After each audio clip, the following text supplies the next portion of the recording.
Hola, mi nombre es Sandra Bainotti, soy la doctora en psicología y en esta oportunidad a cargo de la materia Evaluación Neuropsicológica de las Funciones Cognitivas de la carrera de especialización forense en la Universidad KS.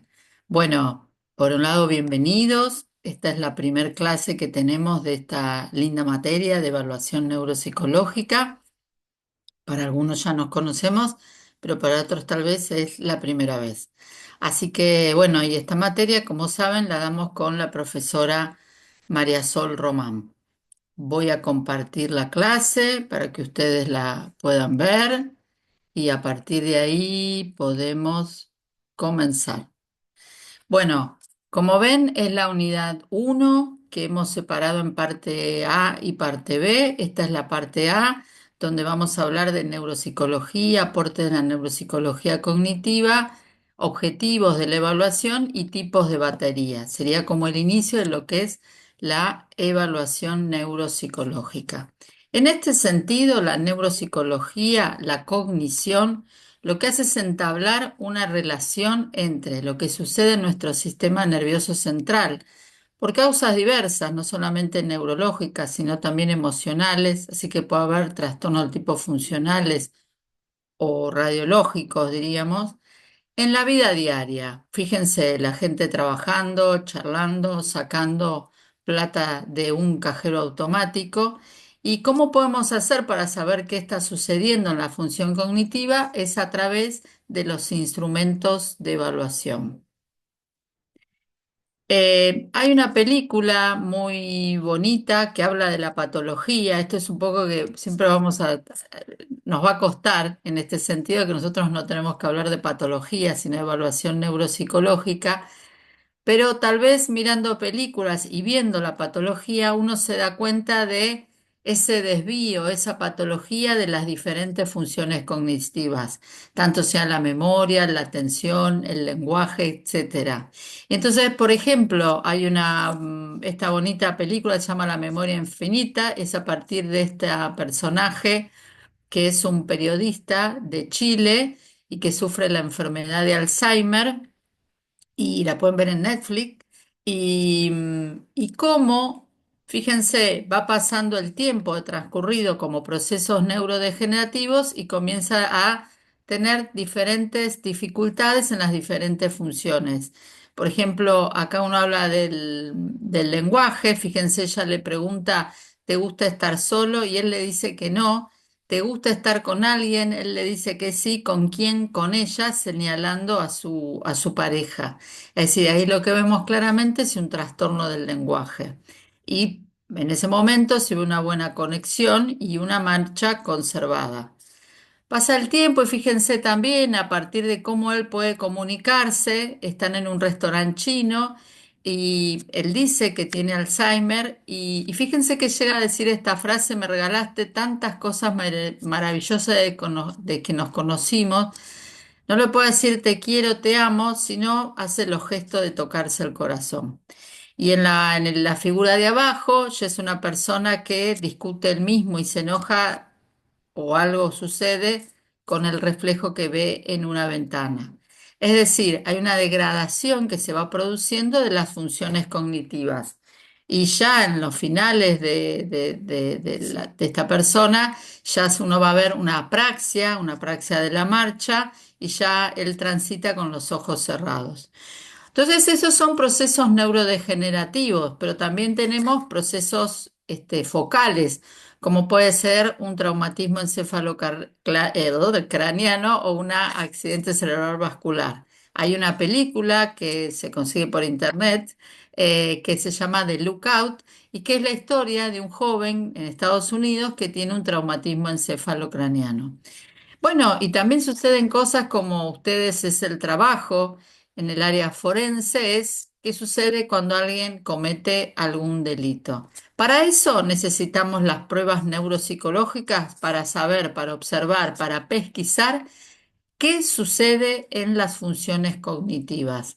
Entonces, por eso esta es la pregunta: ¿qué hacemos, no? Frente a las diferentes dificultades de las personas Por supuesto, tanto niños que no se ven esta materia, pero sí dentro de los adultos, adultos jóvenes hasta 60 años o adultos mayores de 60 años, especialmente con problemas neurodegenerativos, ¿qué es lo que hacemos? Y para eso utilizamos las evaluaciones, los instrumentos, las técnicas neuropsicológicas o cognitivas. Este slide ya lo dimos en el área de introducción, pero yo siempre lo doy porque me parece que es interesante cómo la neuropsicología posibilita, como dice ahí, subyace actividades de la vida diaria, como vimos en las figuras anteriores, todo. Ir a un cajero automático, organizar una comida, organizar, ir al cine, charlar con amigos, trabajar, estudiar. Por eso es tan importante la pesquisa de la evaluación neuropsicológica. Y si queremos ser más específicos, fíjense, dice, la neuropsicología es la comprensión de la estructura funcional de los procesos mentales y su representación en el cerebro por medio del análisis de los patrones de alteración observada en pacientes con lesiones cerebrales. Así se fue estudiando la neuropsicología, así se fue estudiando los patrones, pero a partir de patologías que se daban en los individuos. Entonces, cuando nosotros evaluamos, que esto tenemos que lograr, que ustedes, uno de los objetivos es esto, que puedan utilizar las técnicas de administración y realizar un informe neuropsicológico, que es a partir de la interpretación de los resultados. Y fíjense, que en este slide donde vemos test, nombres que tal vez ustedes no conocen, lo que dice ahí, puntajes brutos, puntajes escalares, medias, desvío, etcétera, zetas, puntajes zetas, lo que me va a marcar es justamente lo que decimos, la vida diaria. Los primeros test, por ejemplo, ese memoria verbal donde dice MLP, etcétera, es la memoria episódica, ¿no? Esto va a ir uno a evaluar la memoria episódica. Fíjense en las fluencias, es cuando nosotros hablamos o nos comunicamos, como es el caso en este momento que estoy realizando. También, por ejemplo, la velocidad del procesamiento, que se evalúa, por ejemplo, a través del test de PASAT. Y así diferentes funciones, pero nos tiene que quedar claros a todos, y eso es lo que queremos transmitir, es que cuando hacemos evaluaciones neuropsicológicas, lo que buscamos justamente es esto, todas las conductas que realiza el individuo. Pero también fue importante la incorporación de la neuropsicología cognitiva, tanto en el área de evaluación neuropsicológica como en el área de rehabilitación cognitiva. Y fíjense que lo que dice es, trata de comprender los distintos tipos de procesamiento a que se somete la información en el cerebro, así como las distintas modalidades y grados de relación que cada uno de ellos tiene con las diferentes estructuras y funciones cerebrales subyacentes. Es interesante porque la neuropsicología nos trajo, digamos, pudimos obtener de ella es el procesamiento. Es decir, yo no digo tal persona tiene una dificultad en el lenguaje por un tumor cerebral, etcétera, sino yo digo, ¿qué procesos se han dificultado o dónde se ha producido la falla que me indica que, por ejemplo, esa persona no puede comunicarse correctamente? Eso es un poco los primeros indicios de la neuropsicología cognitiva y clínica. Son de un libro de 1988 de Ellis y Yan, y fíjense que se entiende el funcionamiento del sistema cuando el sistema falla, como dice ahí en amarillo. Se observa cómo se descomponen los elementos a partir de las capacidades mentales tras un daño cerebral. Son como estaciones, es eso, es un procesamiento. Es la relación entre la conducta, esto, leer, percibir, agarrar un vaso, etcétera, y los sistemas de procesamiento, no entre la anatomía cerebral y la conducta. Gracias a la neuropsicología tradicional y a la neuropsicología cognitiva, hemos podido, digamos, han podido los teóricos y clínicos desarrollar diferentes instrumentos. Fíjense que acá quería mostrarles cómo es, por ejemplo, un modelo cognitivo de la escritura. Y estos son, aunque no nos detenemos en esto, cuando uno habla de los procesamientos. Por ejemplo, si uno va a leer, por ejemplo, la palabra escrita, como dice ahí, digamos, a la izquierda, dice análisis visual, se analiza esa palabra escrita, hay un léxico de entrada ortográfico, uno va al sistema semántico, es decir, yo leí, no sé, yo comí una manzana, tengo que ir al sistema semántico y para repetirlo, ¿no? Para poder leerlo, sería, tengo que ir al ortográfico, al retén grafemático y al nivel alográfico y recién ahí voy a decir, yo comí una manzana. Yo recién puedo decir lo que leí. Por ejemplo, yo comí una manzana. Eso es lo que quiere decir cuando son los diferentes procesamientos. ¿Cuáles son los objetivos de la evaluación neuropsicológica? Es comprender las funciones cognitivas a través de un análisis de distintas formas en que éstas pueden alterarse en caso de una lesión cerebral. Es decir, comprenderlas a través del análisis de las diferentes funciones. Desarrolla teorías y o modelos sobre el funcionamiento cognitivo normal intacto que pueden explicar y predecir patrones de alteración. ¿Cuáles patologías aborda? Muchas. Fíjense, por ejemplo, especial, por supuesto en niños también, pero nos dedicamos a adultos. Por ejemplo, en jóvenes especial, bueno, a veces no, en accidentes cerebrovasculares, en traumatismos encefalocranianos, también uno puede pensar en esclerosis múltiple, en epilepsia, en enfermedades neurodegenerativas, como es el caso que dice ahí, la enfermedad de Alzheimer y Parkinson. También trastornos psiquiátricos como la esquizofrenia, la depresión, trastornos de ansiedad, los trastornos atencionales, como así también, por ejemplo, por diferentes tipos de adicciones. De esa manera hay una gran variabilidad y esto lo que nos va a marcar es ir a buscar los diferentes patrones de déficit. Entonces, ¿qué nos permite la evaluación neuropsicológica? La integración cuantitativa de cambios producidos por el compromiso del daño. Es decir, una persona tuvo una injuria cerebral o un trastorno afectivo y emocional intenso que pueda provocar un déficit. El objetivo de la evaluación es, digamos, poder detectar los cambios producidos.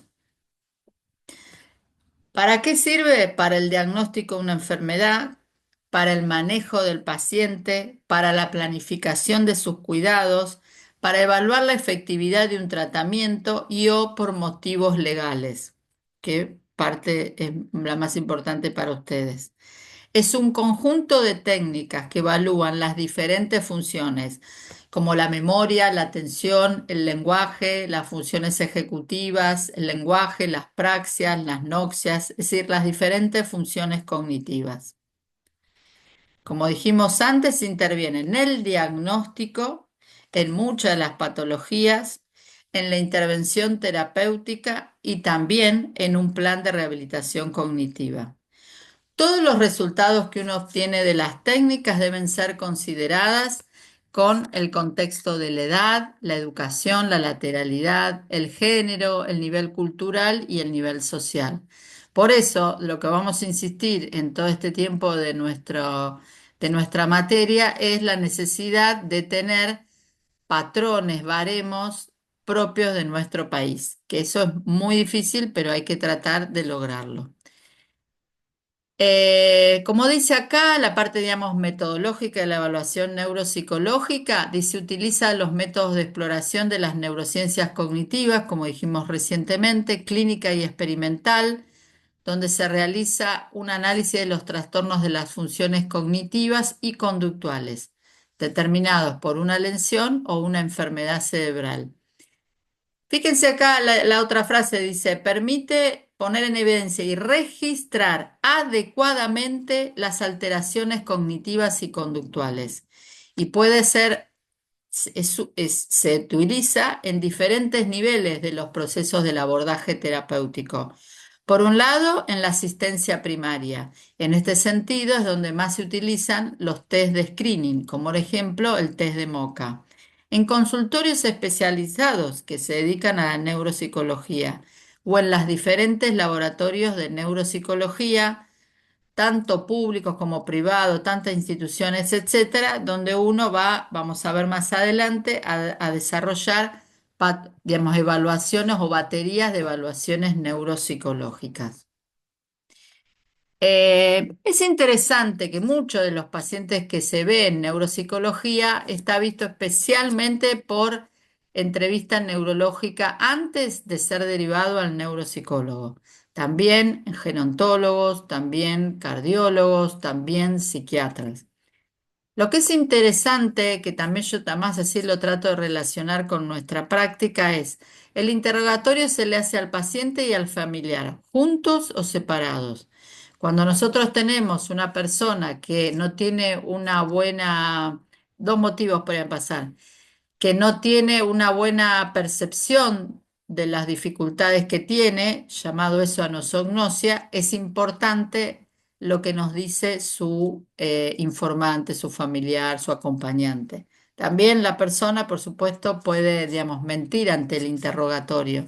Entonces, siempre es importante que un tercero pueda dar cuenta si la persona se perciben olvidos, distracciones, dificultad en decir palabras, etcétera. Bueno, por supuesto, antecedentes personales y familiares que hay que considerar, que es importante que si uno trabaja en servicios de neurología y o de las historias clínicas, recabar esa información, qué medicación toma la persona.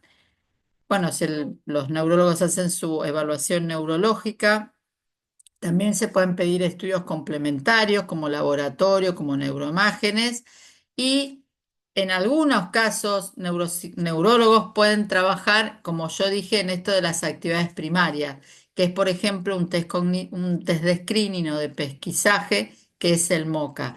También muchos de ellos toman el test del reloj o también perseveraciones gráficas.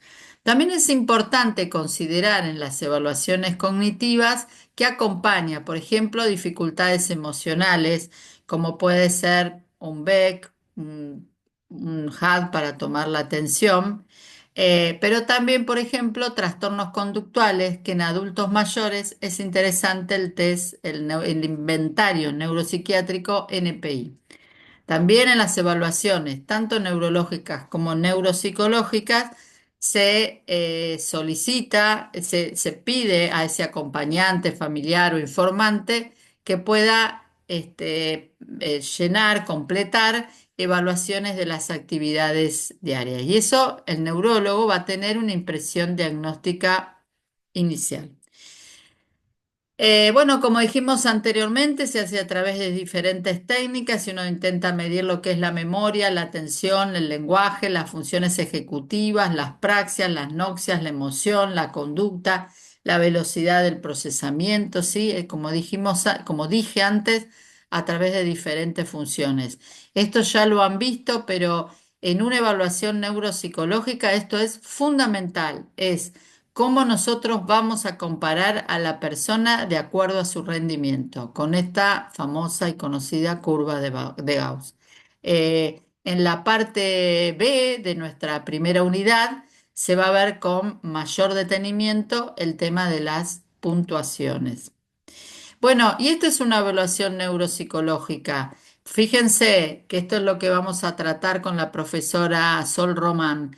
Es decir, en una evaluación neuropsicológica uno tiene, por un lado, test, digamos, los diferentes test, como por ejemplo ahí dice California, Wechsler Memory Battery, un puntaje bruto, un puntaje que es el puntaje que da ese test en el momento que ustedes lo administran, un puntaje normatizado o un puntaje escalar, medias y desvíos de acuerdo a esa población, en realidad en general es a través de la edad y la escolaridad, y también lo que se llama el Z-score para mostrar, en este caso, en este informe, por ejemplo, visualmente una evaluación cognitiva. Se plantea que lo que esté por debajo de un desvío y medio en relación a la población general, se dice que es un proceso deficitario. Por esto, marcado en azul, se encuentran las diferentes funciones, como ahí sería la memoria, la atención, el lenguaje, que están de maneras deficitarias. Algo que es importante, ¿no?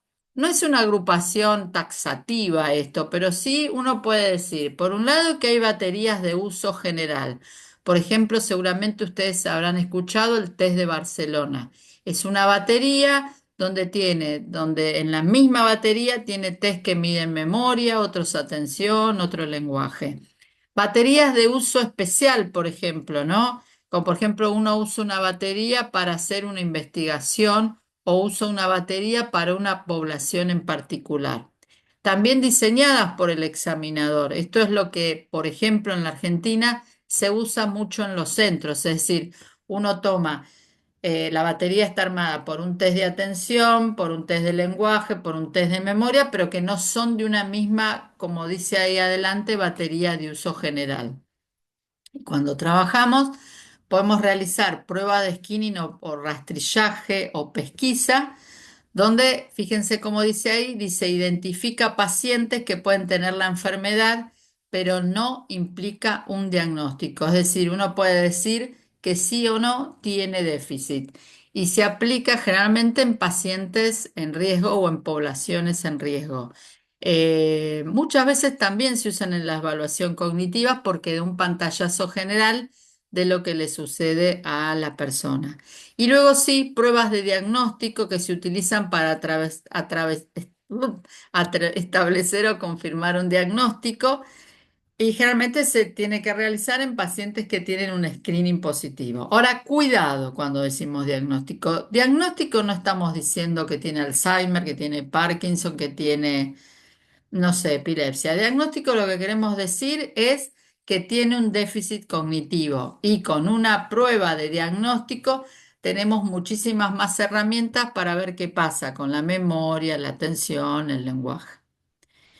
Bueno, por ejemplo, pruebas de screening es el MoCA, que actualmente se utiliza para adultos mayores, el Minimental, que actualmente no se utiliza por cuestiones de copyright, pero bueno, se ha utilizado universalmente y ustedes posiblemente lo conozcan.